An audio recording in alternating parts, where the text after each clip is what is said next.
Mga mahal na pamilya at mga kaibigan ng desaparecidos, ang International League of People's Struggle ay taus-pusong bumabati at nakikisa sa desaparecidos sa kasangkalatang asambleya nito. Sa aming pananaw, napakahalaga ang pagtutuon ninyo ng pansin sa mga biktima ng pagdukot at pagpapalaho upang ilantad ang mga pangyayari at mga may pananagutan, pagkaisahin ang mga pamilya at kaibigan ng mga biktima at sambayanan at pagsikapang kamtin ang katarungan. Sa bahagi ng aking pamilya, mahalaga ang inyong gawain. Laging naalaala namin ang magkasunod na pagdukot ng militar noong unang hati ng 1971 kay Carlos B. Del Rosario na payaw ng misis ko at opisyal ng Kabataang Makabayan at kay Francisco C. Sison na aking kapatid. Sila ang mga unang biktima ng pagdukot at pagkawala sa Maynila kaugnay ng mga kilos ni Marcos sa pagsupil sa pambansa demokratikong kilusan. Dinukot sila ng kaaway dahil sa akala nitong masasabi nila ang kinaroroonan naming mag-asawa na nasa underground na. Sa kalaunan, libu-libong taong dinukot at pinaglaho ng pasistang diktadura ni Marcos.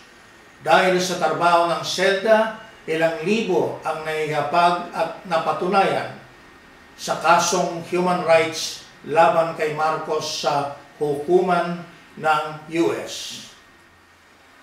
Mahirap ang dokumentasyon at pagtitipon ng ebidensya tungkol sa mga biktima ng pagdukot. Hindi lamang dahil sa limitasyon sa tauhan at pondo ng mga organisasyong karapatang tao. Ang pinakamalaking hadlang ay ang pananakot at pagtatakip na ginagawa ng militar hanggang sa antas ng reaksyonaryong presidente at kanyang Human Rights Commission. Pinakamasahol ang pagtorture, pagpaslang at pagtago, pagpira-piraso o pagsunog ng katawan ng mga biktima. Natutuwa kaming kahit mahirap at mapanganib ang inyong gawain, magiting, matyaga at masigasig kayo sa pagganap ng mga tungkulin at lumakas ang inyong organisasyon magmula noong 2006 nang rumagasa ang paglabag sa mga karapatang tao sa ilalim ng Oplan Bantaylaya at nagtipon kayo upang ilantad at labanan ang kasagsagan ng pagdukot at pagpapalaho ng mga aktivista at iba pang mamamayan. Noong 2008, linagom ninyo ang inyong karanasan at nakita ninyo ang dating saklaw at ang relatibong paghupa ng pagdukot dahil sa inyong mga pagsisikap at sa umalingaw-ngaw na protesta sa loob at labas ng bansa, lalo na sa hanay ng mga tagapagtanggol ng mga karapatang tao. Iba yung naging matatag, masigasig at mabunga ang inyong pagkilos. Naging mabisang paglalantad ninyo sa mga kaso ng pagdukot sa UN Working Group on Enforced and Involuntary Disappearances. Tinanggap nito ang mga reklamo at tinawag nito ang pansin ng reaksyonaryong gobyerno ng Pilipinas. Subalit hanggang ngayon, walang matinong sagot ang naturang gobyerno.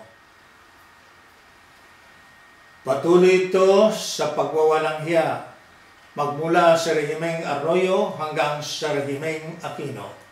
Kaya kaharap ninyo ang katotohanan na walang pagkakaiba ang Oplan Bayanihan ni Aquino sa Oplan Bantaylaya ni Arroyo. Kinukonsinti ni Aquino ang mga paglabag sa karapatang tao sa panahon ni Arroyo.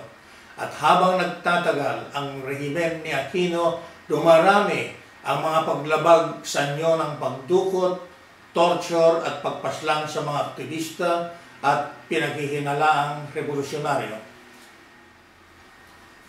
Magmula sa panahon ni Cory Aquino hanggang kay Noynoy, patuloy ang kawalang parusa sa mga paglabag ng mga karapatang tao, kapilang ang pagtukot, pagtorture at pagpapalaho sa mga tao. Kahit sinasabing napanumbalik ang demokrasya sa pagbagsak ni Marcos, patuloy ang mga oplan, mga kampanyang panunupil sa mga mamamayan, lalo na sa mga nagpawis at tagapagtaguyod nila. Walang pagkakaiba sa pasistang diktadura ang kalagayan ngayon, kundi ang kawalan lamang ng formal na deklarasyon ng batas militar. Marahas at mapagkunwari ang sinumang presidente na sunod-sunuran sa imperialismong US at kumakatawan sa mga mapagsamantalang uri ng malalaking komprador at asendero. Hindi nakapagtataka na magkatulad ang rehimeng Aquino at mga naunang rehimen sa mga patakaran at kilos na antinasyonal at antidemokratiko at malupit sa mga makabayan at progresibong puwersa ng bayan. Pakitang tao lamang ang warrant of arrest para sa perdugong general na palparan na may pananagutan sa pagdukot at pagkawala ni na Sherlyn Cadapan at Karen Empeño. Malamang na tinatago siya ng mga kapwa niyang militar. Lantarang pinagtatakpan din ng militar ang pagdukot at pagkawala ni Jonas Burgos. Hanggang ngayon, wala pang opisyal ng militar ang naparusahan dahil sa pagdukot at pagpatay sa sinumang suspetsya na tinaguriang kaaway ng Estado. Napakalupit ang ginawa ni Noynoy Aquino sa pamilyang Burgos at sa sangkatauhan. Kinawang general ang isang koronel na sangkot sa pagdukot kay Jonas. Sinabi pa niya sa isang panayam sa New Zealand na propaganda lamang ng extreme left ang mga paglabag sa karapatang tao. Linapastangan ni Aquino ang mga biktima, mga pamilya nila, at lahat ng tagapagtanggol ng mga karapatang tao. Para maging presidente, kinapital niya lamang ang pagpaslang sama niya at maligaya na siyang kasalo at kasapakat ng mga Marcos, Enrile at Danding Cojuangco sa kapangyarihan at sa pagpapayaman. Sinasabing may mga batas ng makakasugpo sa paglabag sa mga karapatang tao. Ang pinakahuling tinutukoy na akto ng Kongreso ay ang laban sa enforced or involuntary disappearance. Kahit papirmahan ito ni Aquino para maging batas, walang katyakang ito ay magiging mabisa para maparusahan ang mga salarin. Kung walang nahuhuling mga salarin kahit sa mga lantarang pamamaslang na ginagawa ng militar, lalong hindi magiging mas madali ang paghuli at pagpaparusa sa mga salarin sa mga kaso ng pagdukot. Nasa matinding krisis ngayon ang global na kapitalismo at ang lokal na nag-aaring sistema ng mga malaking komprador at asendero na kinakatawan ni Aquino laban sa sambayanang Pilipino. Naghihirap ang masa sa kawalan o kasalatan ng trabaho, di sapat na kita at mabilis na pagtaas ng gastos sa pagkain, upa, tubig, kuryente, pasahe, pagpapagamot at pagpapaaral. Sa gayon, lumilitaw ang mga protesta ng masa at pinananawagan nila ang pagbabago. Subalit karahasan, panlilinlang at paglabag sa mga karapatang tao ang tugon ng mga nasa kapangyarihan. Sila mismo ang nagpapalagablab sa diwa at kapasyahan ng masang pinagsasamantalahan at inaapi para maglunsad ng iba't ibang anyo ng pakikibaka. Kahit sumang-ayon na ang mga puwersang revolusyonaryo sa negosasyong pangkapayapaan, nilalabag ng rehimeng Aquino ang mga kasunduan at hinahadlangan ang seryosong pag-uusap at pagkakasundo sa mga reforma na dapat isagawa para magkaroon ng makatarungang kapayapaan. Linalabag ng Rehimeng Aquino ang Joint Agreement on Safety and Immunity Guarantees.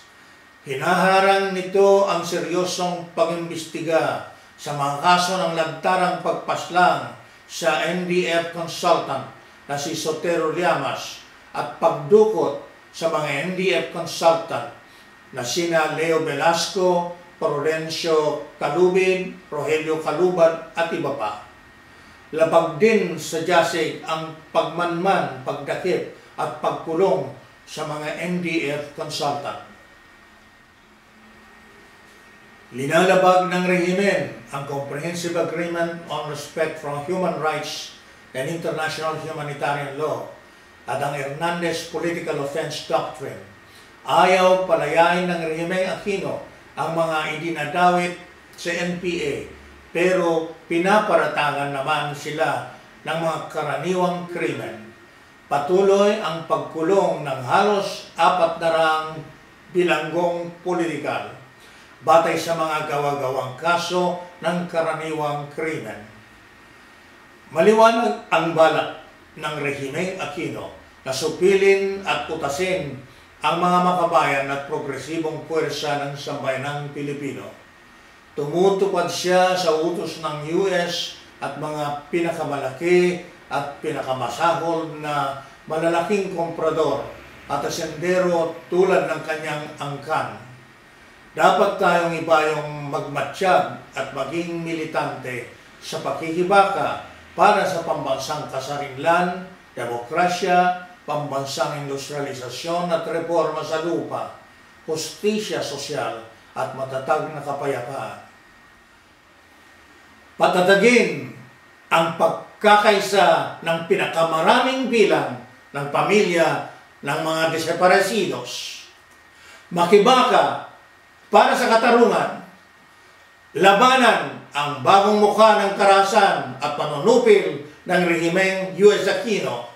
Mabuhay ang sambayanang Pilipino!